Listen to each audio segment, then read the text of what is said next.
로마서 1장에는 이 세상에서의 신자의 삶이란 믿음의 삶이라고 말씀하고 있습니다.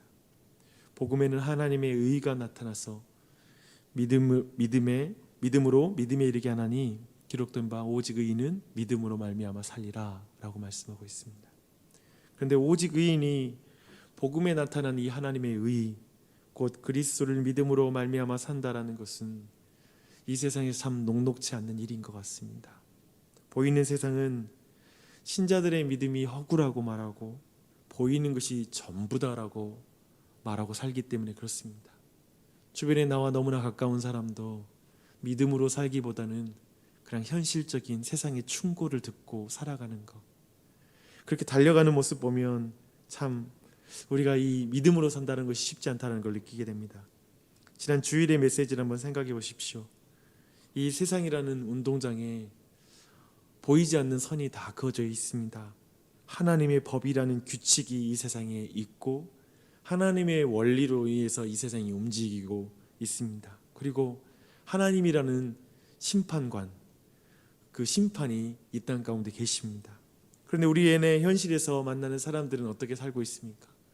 각자 자기가 그은 선을 따라서 살고 있고 자기 기준에 따라서 자신이 규칙을 정하는 그런 전능자처럼 자신이 스스로의 법이 되어서 살아가고 있고 자신의 인생에 대한 심판관도 자신이 주인인 양 그렇게 살고 있습니다.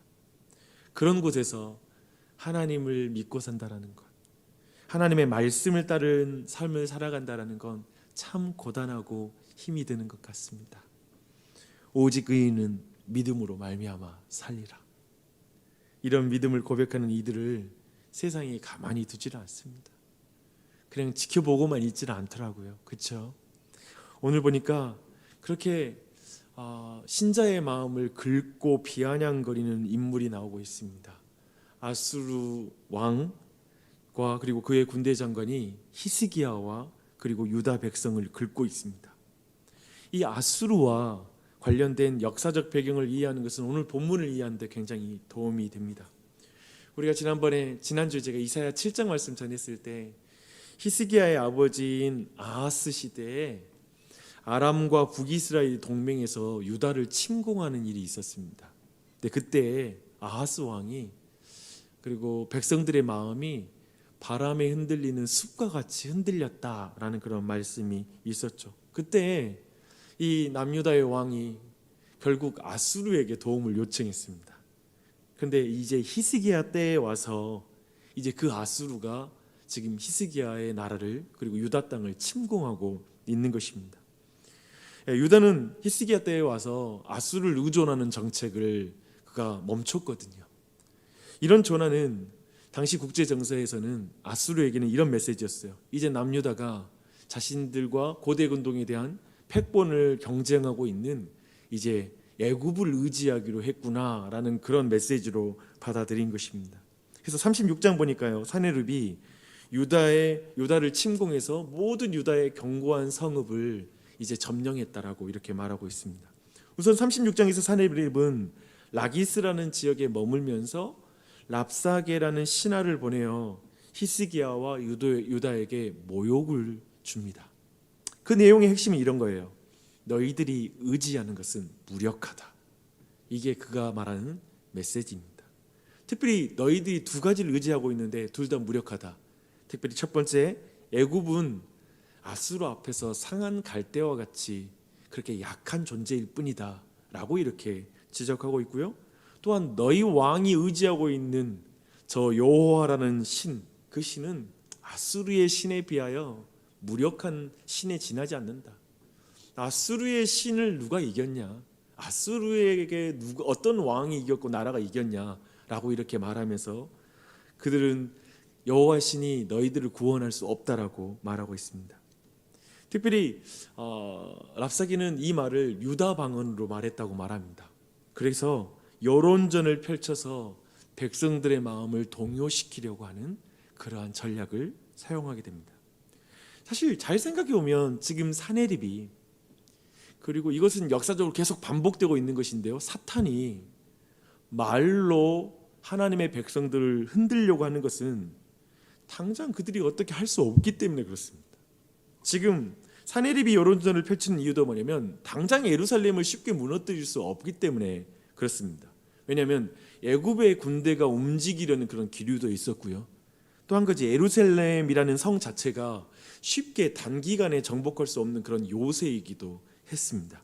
결국 말로 위협하고 흔들려고 하는 것, 그것이 사탄이죠. 오늘날에는 사탄이 우는 사자와 같이 으르렁거린다고 말하는데 철저히 위협할 뿐입니다. 이것은 사탄이 자주 쓰는 전략입니다. 그리고 하나님의 백성들을 공격하는 말의 내용은 한마디로 이런 거죠. 현실을 봐라. 너희가 믿는 하나님이 어디 있냐? 심판관이 어디 있냐? 그가 너희를 이 상황에서 구원해 줄 수 있다는 것이 말이 되냐? 보이지 않는 헛된 것을 의지하지 말아라. 이렇게 말하는 것입니다. 사실 이번에 36장, 제가 37장 쭉 말씀 이렇게 보는데 이 세상이 교회를 향하여, 신자들을 향하여 하는 말하고 정확하게 동일한 말입니다. 똑같은 말입니다. 그래서 너무나 현실감 있는 말이더라고요. 오늘 여러분이 꼭 통독을 하면서 여러분을 두렵게 하고 있는 그것이 무엇인지를 한번 쭉 봐보십시오. 사내립과 같이 여러분을 흔드는 것이 뭔지를 한번 보십시오. 그리고 랍사게와 같이 매일 여러분의 마음을 흔드는 말이 뭔지를 한번 보십시오. 오늘날의 여론을 한번 보세요.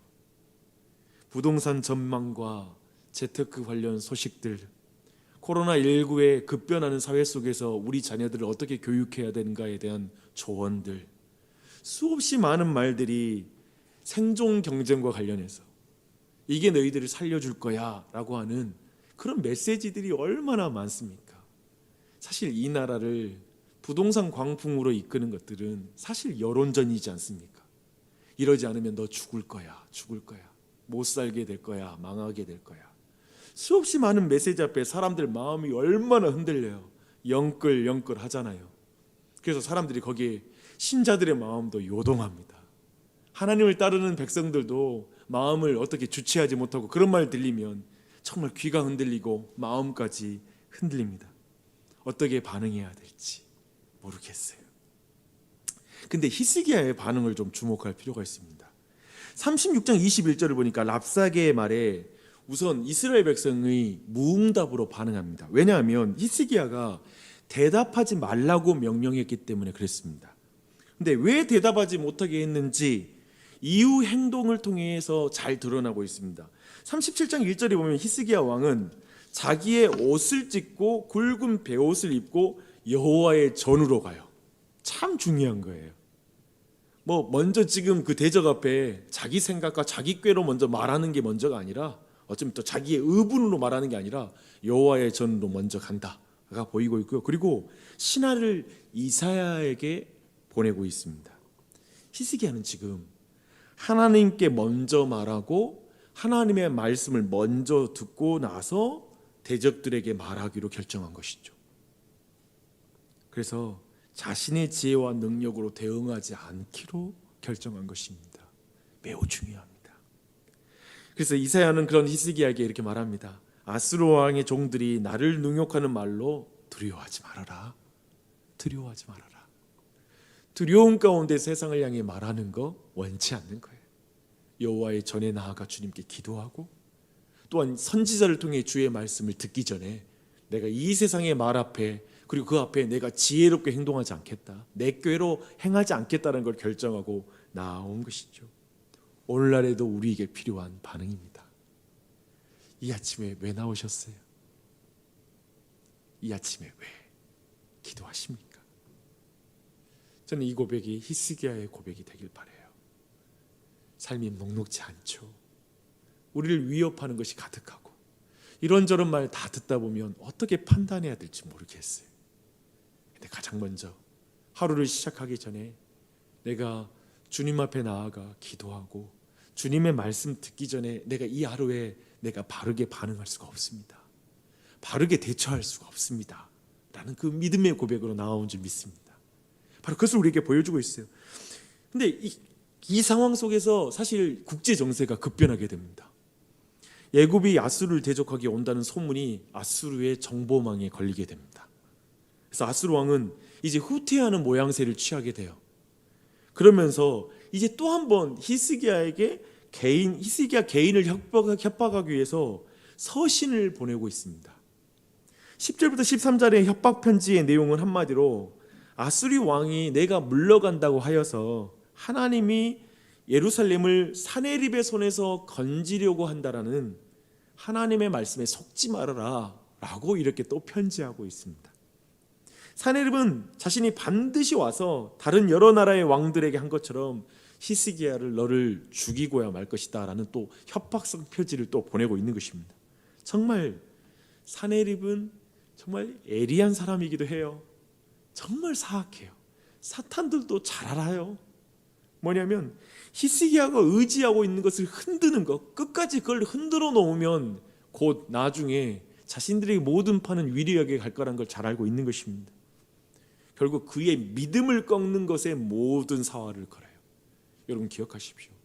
사탄도 우리의 믿음을 꺾는 것을 가장 그걸 집중적으로 공격하고 있다는 걸 잊지 마십시오. 그렇게 하고 있습니다. 그런데 이 협박 편지를 받아들인 히스기야가 또 성전에 올라갑니다. 저는 이것이 중요한 것 같아요. 주님 앞에 이 편지를 가지고 가서 펴놓고 기도합니다. 히스기야의 기도는 하나님을 전적으로 의지하는 그런 간절한 기도였습니다. 히스기야는 여호와 하나님을 만군의 하나님으로 유일하신 창조주라고 먼저 고백해요. 이 고백하는 기도가 중요합니다. 주님만이 여호와십니다. 주님만이 창조주십니다. 그리고 하나님께서 하나님을 회방한 사네립의 말을 들으시고 일어나사 구원하여 달라고, 여호와만이 유일하신 하나님이시니 여호와만이 구원해 달라고 이렇게 아뢰고 있습니다. 그리고 그는 아수르 왕이 바로 그의 왕에 의해서 그 멸망했던 모든 신들은 헛된 우상에 지나지 않지만 하나님은 다르다라고 고백합니다. 여호와는 살아계신 하나님이라고 고백합니다. 그래서 아수르 왕의 모든 그 왕의 협박의 논리를 다 뒤집는 거예요. 너희들이 모든 신을 다 꺾었다고? 다른 신은 헛된 신이지만 우리 하나님은 달라. 모든 그 하나하나에 조목조목 반박하면서 하나님 앞에 그 고백의 기도를 드리고 있습니다. 저는 참 이 기도가 참 중요한 기도의 원리인 것 같아요. 저는 기도할 때 순간순간 이 세상의 말, 그리고 우리의 근심으로 찾아오는 근심거리가 있잖아요. 심지어는 기도할 때도 근심거리가 머리를 탁 사로잡아서 근심을 기도하는 자리에서 막 하고 있을 때가 있어요. 그래서 온통 내 머리에서 다시 그걸 어떻게 하지 하면서 지금 기도하고 있다는 사실을 잊어버릴 정도로 삶에 근심이 찾아올 때가 있습니다. 근데 그럴 때 그걸 떨치려고 하지 말고 도리어 하나님, 내가 이 근심이 듭니다. 이 근심이 듭니다. 이런 생각이 듭니다. 이런 말이 나를 마음을 사로잡습니다. 도리어 그걸 하나님께 조목조목 펼쳐놓고 아뢰십시오. 가정 안에 힘든 일이 닥쳤으면 그걸 아뢰십시오. 하나하나. 지금 그 모든 걸 하루에 아뢰면서 고백하는 거예요. 여호와만이 유일한 하나님이십니다. 주님만이 구원하십니다라고 하나하나를 아뢰는 것입니다. 21절로 38절을 보면 하나님은 이 히스기야의 기도에 응답하십니다. 이사야는 사람을 보내어서 이제 하나님의 말씀을 히스기야에게 전해요. 하나님께서는 사네립의 말을 하나님 자신의 명예에 대한 도전으로 받아들였다는 걸 알립니다. 야, 지금 이 세상이 너에게 이렇게 말하는 것, 이건 나한테 한 말이야. 그러니까 하나님이 내 편이 되세요. 하나님의 백성의 편이 되어서 백성이 모욕당하는 걸 나를 향한 모욕이라고 말씀해 주세요. 그리고 하나님은 사네립의 말이 자신의 명예에 대한 도전이라고 분명하게 말씀하십니다. 그의 조소와 회복과 능욕의 말은 이스라엘의 거룩하신 분에게 한 것이란 걸 분명하게 말씀하고 있습니다. 이 모든 말을 들으신 하나님께서 이제 사네립의 코를 꿰고 재갈을 물려서 오던 길로 다시 돌려버리겠다라고 이렇게 약속해 주십니다. 결국 하나님께서는 여호와의 사자를 보내서 아수르 군대 18만 5천 명을 죽이셨다라고 말씀하고 있습니다. 이로 인해서 아수르 왕은 하나님의 말씀대로 자신의 고국 니느웨 땅으로 다시 돌아가게 됩니다. 그리고 결국 그곳에서 자신의 아들들에 이제 살해를 당하고, 사실 이것은 애굽의 신이 얼마나 헛된가, 치욕적인 죽음으로서 그 모든 것을 보여주고 있습니다. 근데 사실은 이제 여기까지 성경의 기록인데, 한 가지 실질적으로 역사를 봤을 때 사실 20년 후에, 오늘 말씀 20년 후에 사내립이 그러한 죽음을 당하게 됩니다. 근데 성경 저자가 관심 가진 건 이거예요. 오직 하나님의 말씀대로 그렇게 됐다는 거예요. 근데 또한 이것은 더욱더 믿음에 대해서 생각하게 하는 것 같아요. 사내립이 그 말씀 듣고 당장 죽지는 않고 20년 후에 죽는 거예요. 하지만 하나님께서 그 가운데 오직 의인은 믿음으로 말미암아 산다고, 믿음 가운데 이 세상의 모든 상황 속에서 하나님 믿음으로 끝까지 그렇게 나갈 때 하나님의 말씀대로 이루어지는 것입니다. 그걸 또한 우리에게 분명히 보여주고 있습니다. 이제 말씀 정리하겠습니다. 이런 역사는 교회사 속에, 그리고 우리의 인생사 속에 계속 반복되는 일입니다. 세상은 교회를 조롱하고 하나님을 비웃습니다. 우리를 조롱하고 비웃습니다. 이들의 조롱을 통해서 하나님께서 교회에게 말씀하시는 것이 무엇입니까?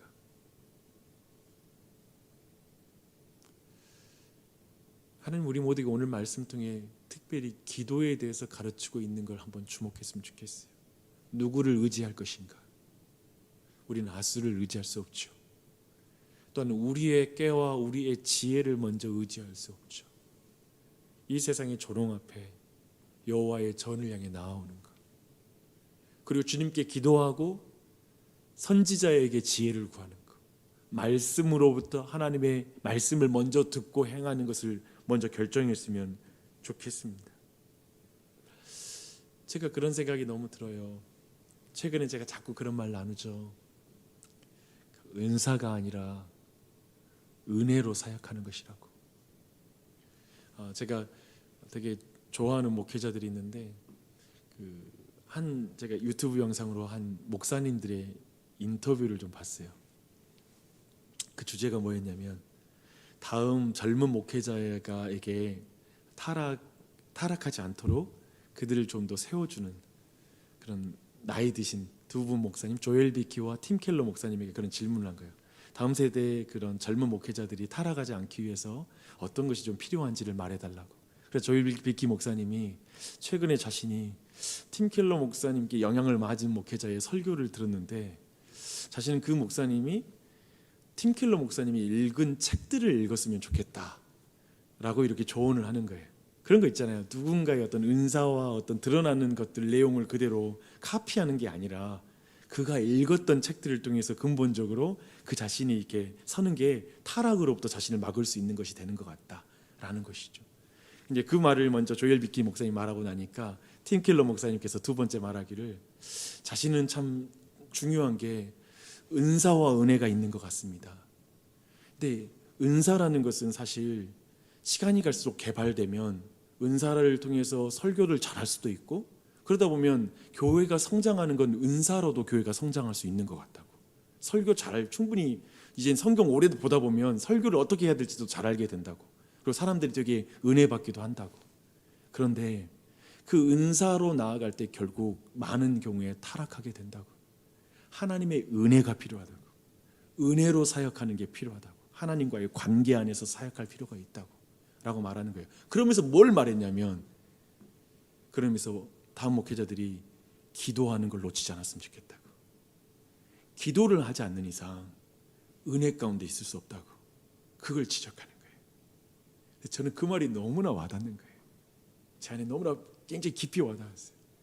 그래서 제 개인적인 결단은 어떻게 했냐면, 아침 기도의 시간에 제가 항상 한 7시 10분쯤에 기도를 마쳤거든요. 그래서 내 마음의 개인적인 결단을 한 게, 내가 이제 7시 반까지는 기도해야 되겠다. 막 억지로 내 마음이 그런 게 아니라, 그래도 7시 반까지 더 내 기도의 분량을 더 늘려야 되겠다. 내 자신이 은사로 사역하는 사역자, 그리고 은사로 사역하고 해서 교회가 성장하고 어느 정도 규모를 갖추는 거, 그게 목적이 아니라 은혜로 사역해야 된다. 은혜로 서야 된다는 사실 너무 내가 갈급해지는 거예요. 그래서 내 기도의 시간을 늘리자, 더 늘리자라는 그런 마음의 결단을 했습니다. 제가 보는 오늘날 신자의 삶, 우리 모두가 신자로서의 타락하지 않고 신자로서 넘어지지 않을 수 있는 방법은 뭘까요? 제가 볼 때 기도예요. 기도가 너무 중요한 줄 믿습니다. 왜냐하면 오늘날 그리스도인들 안에 말씀 많이 듣고 나서 부담받는다는 사람이 너무 많아요. 말씀을 들으면 사실은 내가 어떻게 행해야 될지도 보이니까, 근데 다 많은 사람이 부담스럽대요. 근데 정작 기도하지 않아요. 제가 보는 거 뭐냐면 기도하지 않고 말씀이 그냥 기도하지 않으면 말씀은 부담이 될 뿐이에요. 제가 볼 때 기도하지 않고 두려움을 이길 방법은 없어요. 그렇게 신박한 꾀는 없어요, 성경에. 하나님을 의지하는 것 외에 우리의 인생을 해서 모든 두려움들을 이길 수 있는 방법은 없어요. 근데 많은 경우에 기도하지 않고 두려워하지 않기를 원하는 거예요. 두려움을 이기고 싶어 하는 거예요. 기도하지 않고 하나님을 의지하지 않고 평안하기를 원하는 거예요. 불가능한 것 같아요. 사랑하는 여러분, 꼭 기억하십시오. 더욱 기도해야 돼요. 말씀을 들으면 들은 만큼 기도해야 돼요. 그러지 않으면 말씀은 계속 부담이에요. 두려움은 그대로 있을 뿐이에요. 주님을 의지하는 그 인격적인 교제 가운데 은혜가 임하는 것이죠. 저는 말씀을 듣고 또한 기도하는 이 두 가지, 이사야 선지자에게 묻고 또한 스스로 성전으로 나아가 기도하는 이 히스기야의 이것이 우리의 삶에 정말 있기를 축원합니다. 그것이 얼마나 큰 은혜인지. 그래서 이 아침에도 그렇게 기도하고 나아가는 한 날 되시길 바라고요. 이 한 주도 그렇게 되었으면 좋겠습니다. 기도하겠습니다.